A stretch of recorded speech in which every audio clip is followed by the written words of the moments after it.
ब्रजेश शास्त्री जी के गाने सुनने के लिए कृपया बबुल यादव यूट्यूब चैनल को सब्सक्राइब करें और बेल आइकन की घंटी जरूर दबाएं। वीडियो को लाइक शेयर कमेंट जरूर करें। धन्यवाद।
रुक्मिणी को भूल जाओ और हम किसी दूसरी लड़की से तुम्हारी शादी करेंगे।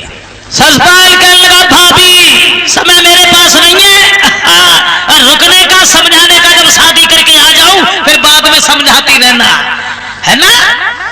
चल दिया।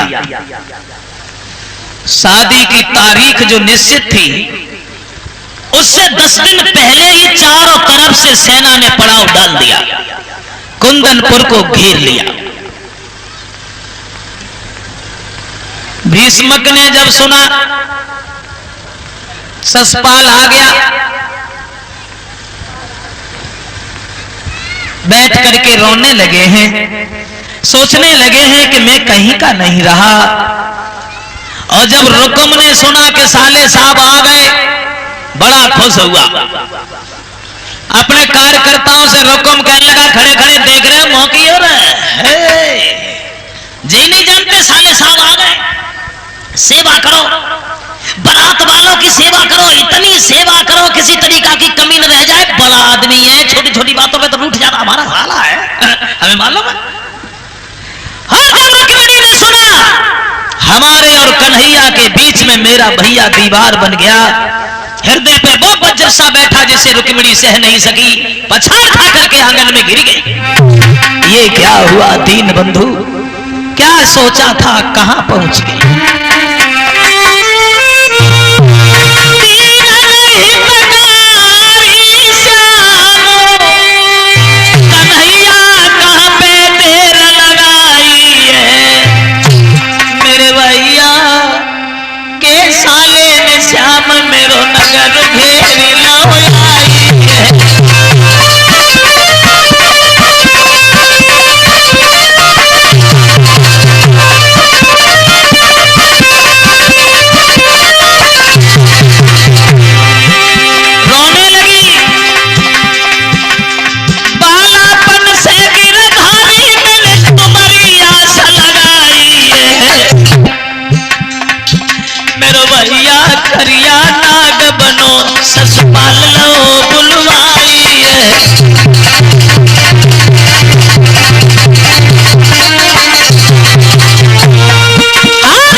पछाड़ खा के गिर गई, मुरलीधर की याद करके बिलखने लगी, रोने लगी, मैं अपनी आत्महत्या कर लूंगी, मगर ससपाल के पास नहीं जाऊंगी।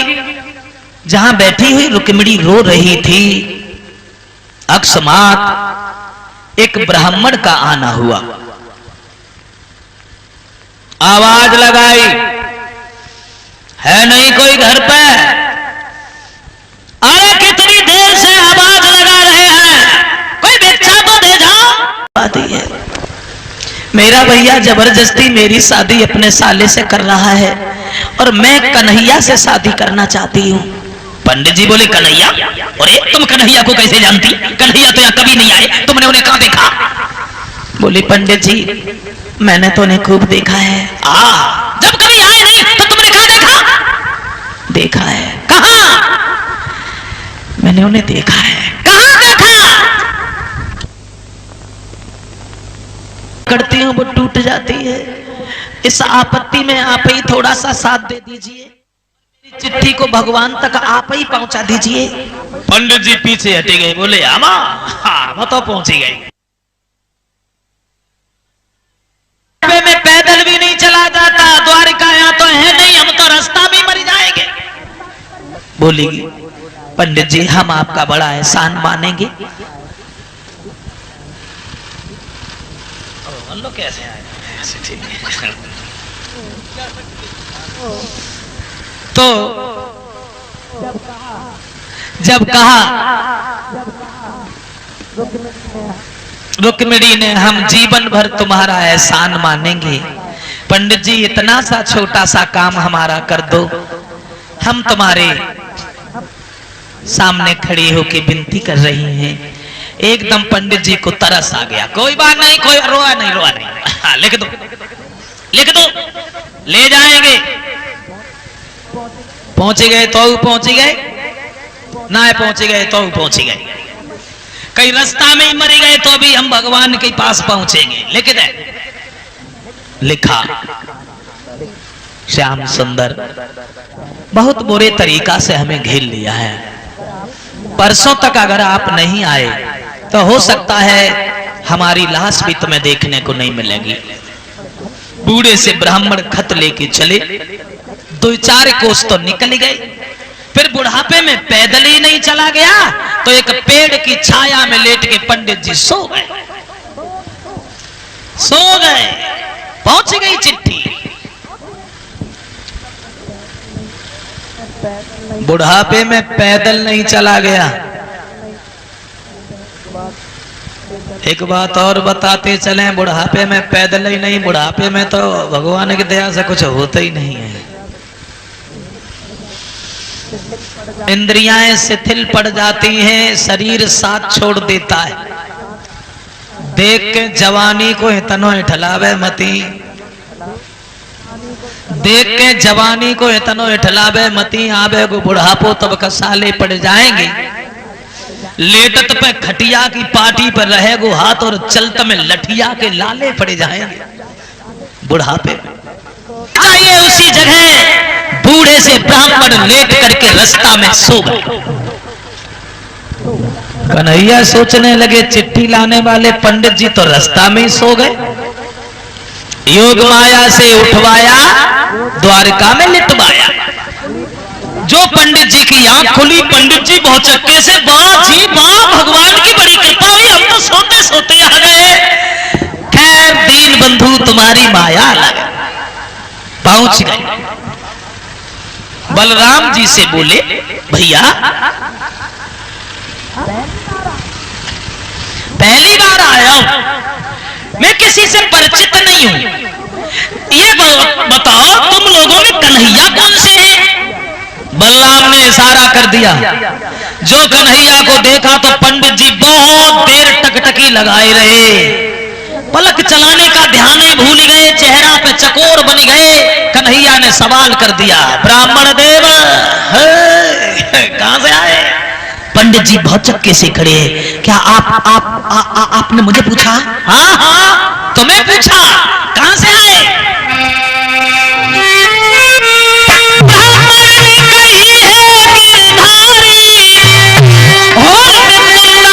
से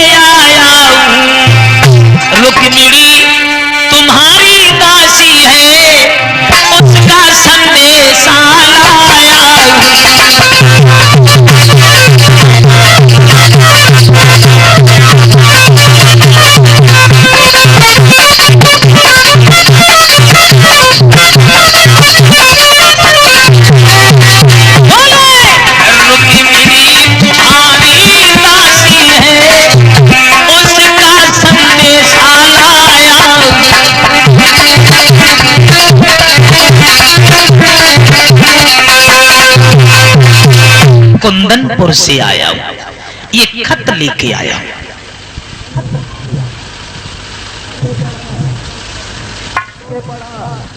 खत खोल के पढ़ा, क्यों पंडित जी? हाँ हाँ, इसमें तो ससपाल का नाम लिखा है। हाँ, वो आ गया है, आ गया है। तुमने समझाया नहीं कि ससपाल से शादी करने चली जाए? कन्हैया, तुम्हारे बगैर वो लड़की मर जाएगी, लेकिन शादी किसी से नहीं करेगी। तो हम क्या करें? का तुम मेरे साथ चले चलो। ऐसे तो नहीं चल पाएंगे। तुम एक काम करो, भैया के पास जाना और ये कहना हम जा रहे हैं, सब लोग तुम्हें दरवाजे तक छोड़ने जाएंगे, तब हम कोई ना कोई उपाय सोचेंगे। इधर से रथ लेके चलेंगे, तुम्हें तुम्हारे घर पे छोड़ देंगे और उधर से रुक्मिणी को साथ ही ले आए। कैसी रही? बोले बहुत सुंदर। चल दिए पंडित जी। बोले भैया बलराम, जिस उद्देश्य से हम आए थे, मुरलीधर से मिलना था, मिल लिए। अब हम जाना चाहते हैं। क्या? हाँ, इसलिए कि अब आज्ञा हमको दे दीजिए और हम अपने घर को जाते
कुल में कोई द्वेष नजर नहीं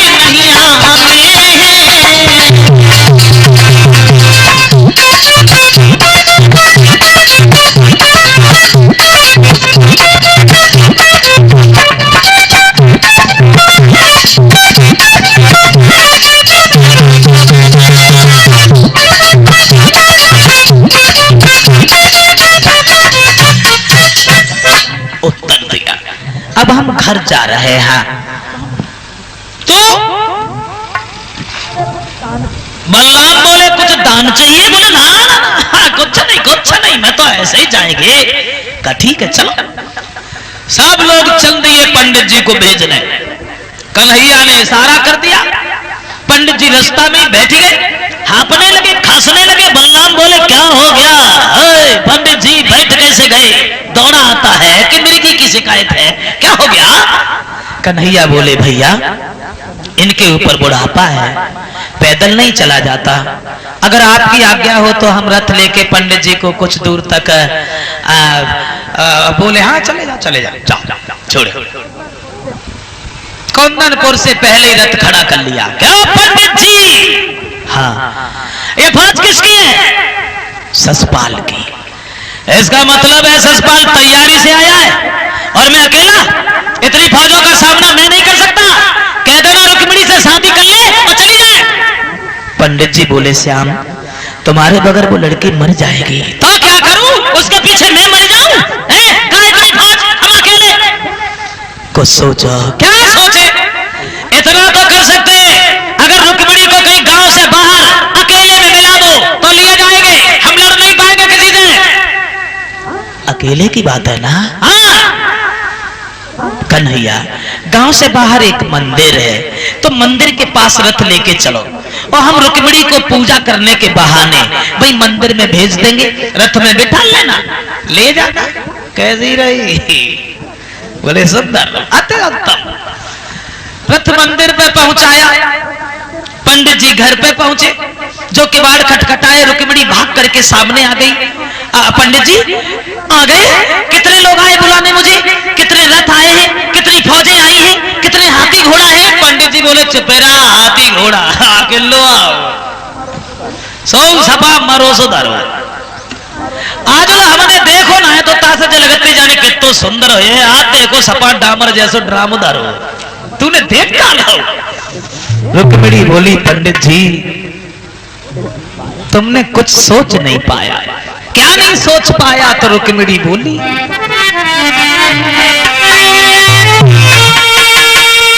दिल के दौलत नहीं देखी जाती, प्रेम हो जाए तो सूरत नहीं देखी जाती, प्रेम हो जाए तो सूरत नहीं देखी जाती।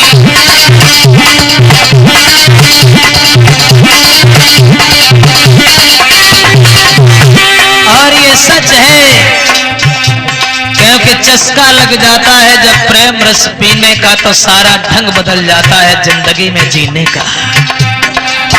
प्रेमी लोग इसी रण पे जिया करते हैं, प्रेम के नाम पर जो प्राण दिया करते हैं।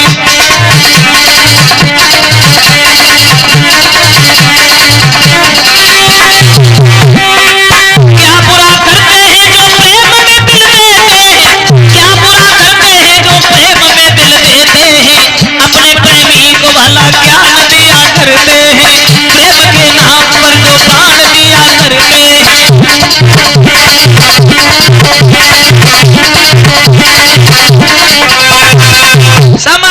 समझ गया आ गए श्याम सुंदर, तुम अगर उनसे मिलना चाहती हो पूजा करने के बहाने मंदिर में चली जाओ, भाई तुम्हें श्याम के दर्शन होंगे।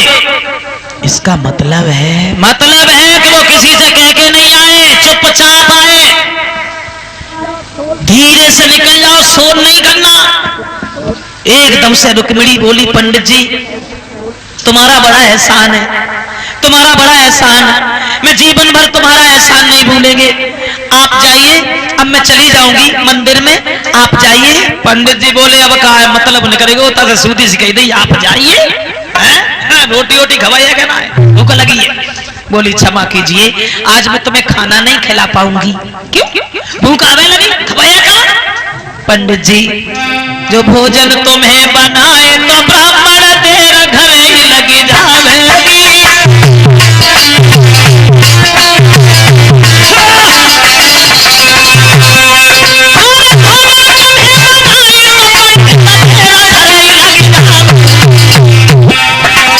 मेरे श्याम की सूरत है तो मंदिर से रमी जावेगी।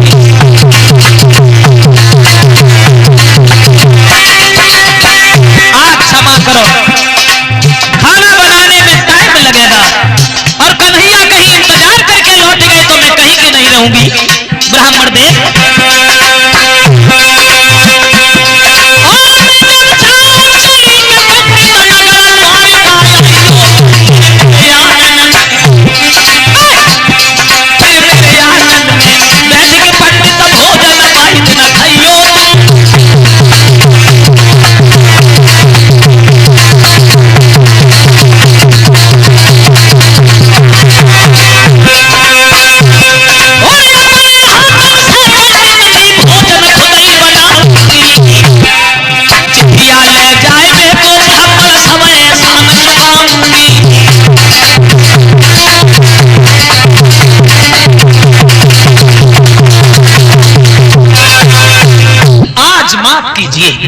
खाना बनाने में टाइम लगेगा।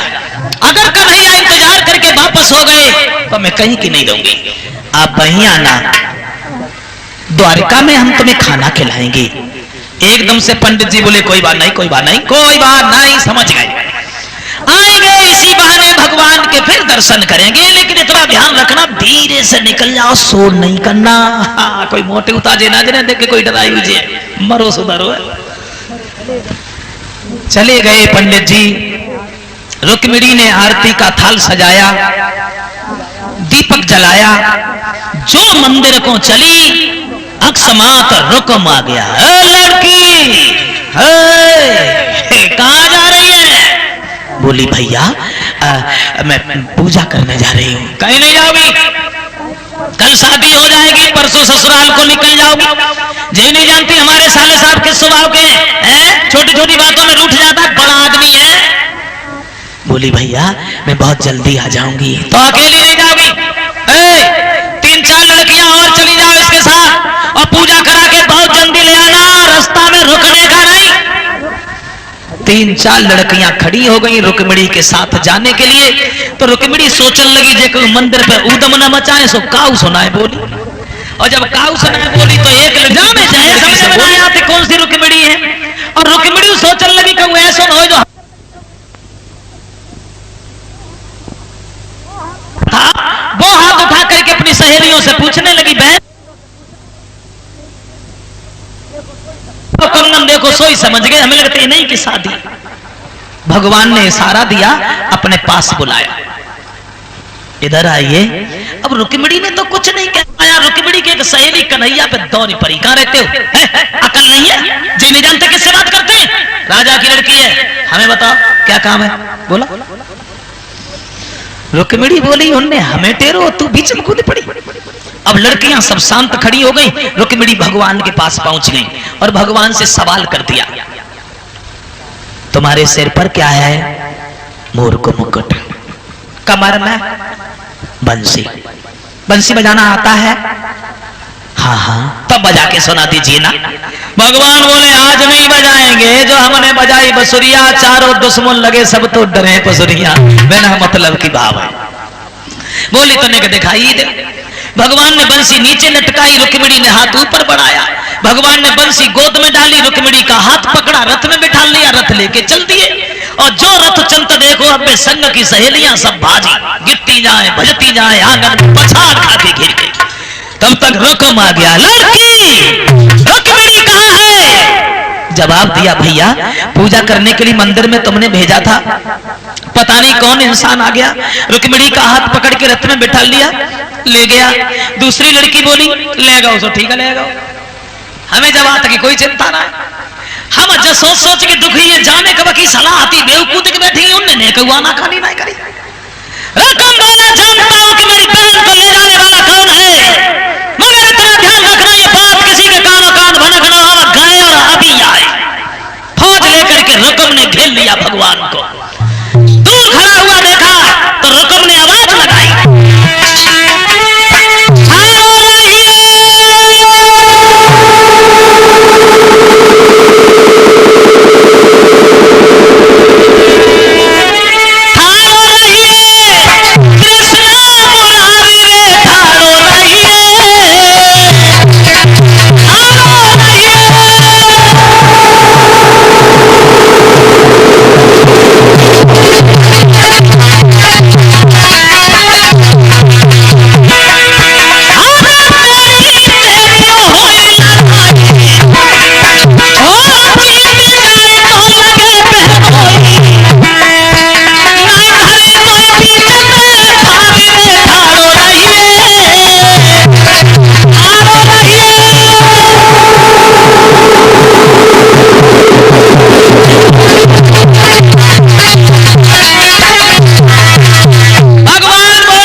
लड़ोगे क्या?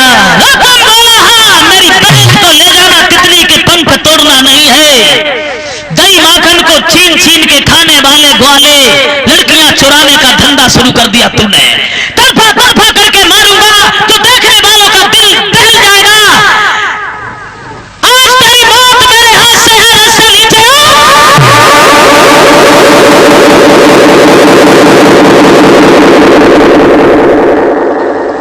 मुरलीधर बोले चिल्लिया काय को रहे हो रुकम, कायरों की तरह गाल काय को बजा रहे हो भाई?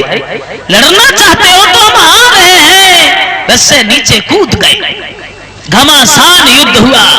अंत में रुकुम को पकड़ करके जमीन से पटक दिया। तलवार लेकर के जी हुई रुकुम को मारना चाहा, रुक्मिणी बीच में पहुंच गई। लाए लाए मेरे भैया को ना मार, मेरे भैया की भी करे सावरिया मोई जाके जो कचो हुई गई भूलरे ध्यान मत दीजिए। मेरे भैया को छोड़ दीजिए। अगर भैया मर गया तो ये कलंक हमें लग जाएगा। जीवन भर संग की सहेलियां काहिने मारेंगी।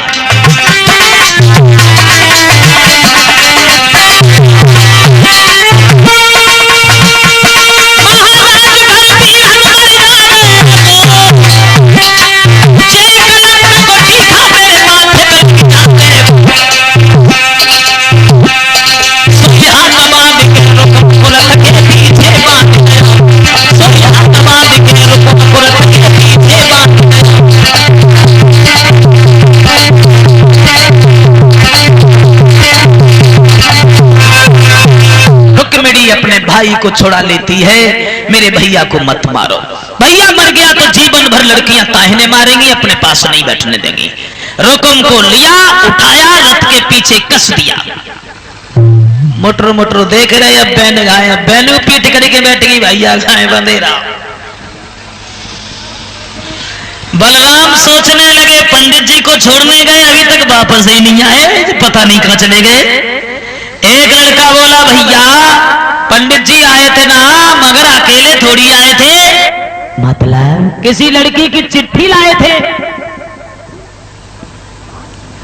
बलराम भाग खड़े, आते ही आते जवाब दिया, क्यों श्याम किसकी लड़की उठा लाए? बोले भैया मेरा दोस्त नहीं है, इसी ने खत भेजा था। क्या लड़की, तूने ऐसा काहे को किया? बोली भैया मेरा भैया मेरी शादी अपने साले से कर रहा था, इसलिए। तुम्हारा भैया और तुम्हारी शादी, वो भी अपने साले से। चिंता न करो, हम तुम्हारे भैया कोई जिंदा नहीं छोड़ेंगे।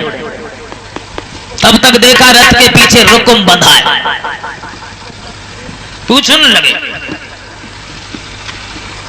क्यों श्याम ये रथ के पीछे किसे बांध दिया तुमने? बोले यही तो साले साहब है, रुकुम यही रुकुम है। बोले कोई बात नहीं। जवाब दिया कोई बात क्यों नहीं, हो तो रुक्मिणी बीच में आ गई, भैया न साले में तो मसाला ही भर के छोड़ते। बोले नहीं गलत बात, जाने दो। रुकुम को छोड़ दिया। रुकुम भागता हुआ ससपाल के पास, और जब ससपाल ने सुना कि रुक्मिणी का हरण हो गया, फौज लेकर के ससपाल ने घेर लिया। जवाब दिया ये कौन है दूसरा इसके साथ? बोले उसका बड़ा भाई बलराम। कोई बात नहीं, इन दोनों भाइयों की मौत खींच के ले आई, इन दोनों को पकड़ लो, पकड़ करके हाथी से कुचल बांधो, छीन लो लड़की को।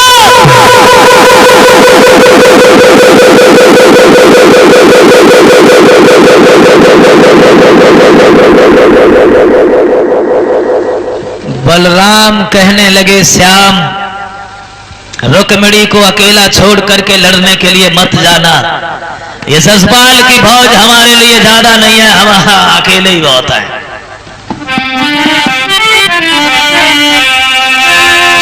ससपाल और बलराम से फिर डट के भाई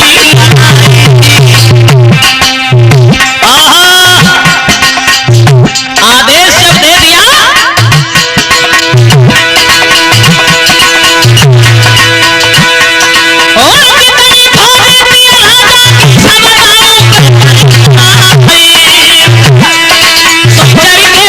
के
छोड़ करके भाग गया।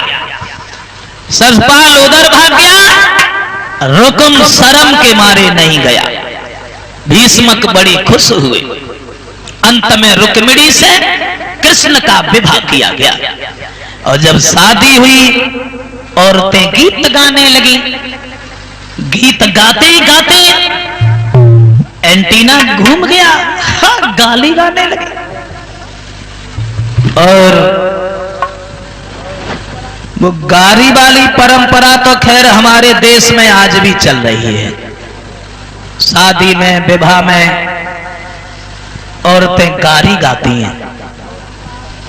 फर्क है थोड़ा सा।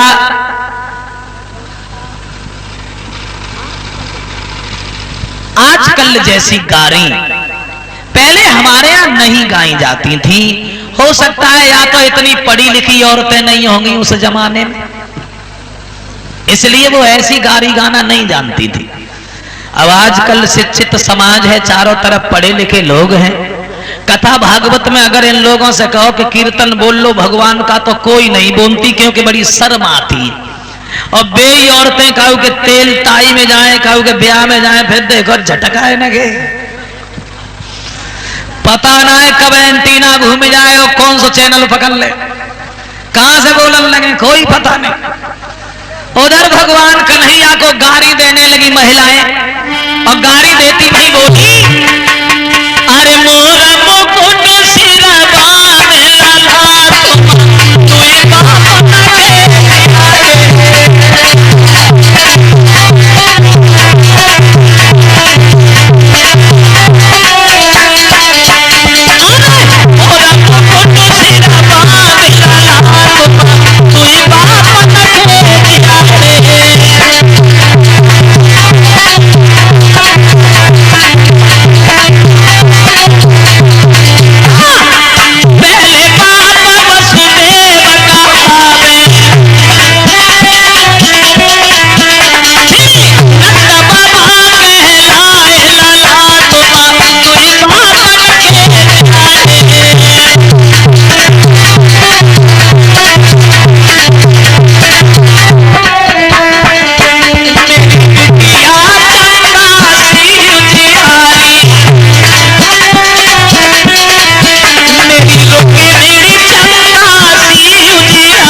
में हंसी खुशी से रुक्मिणी को घर लाते हैं और विध विधान से विवाह उनका होता है।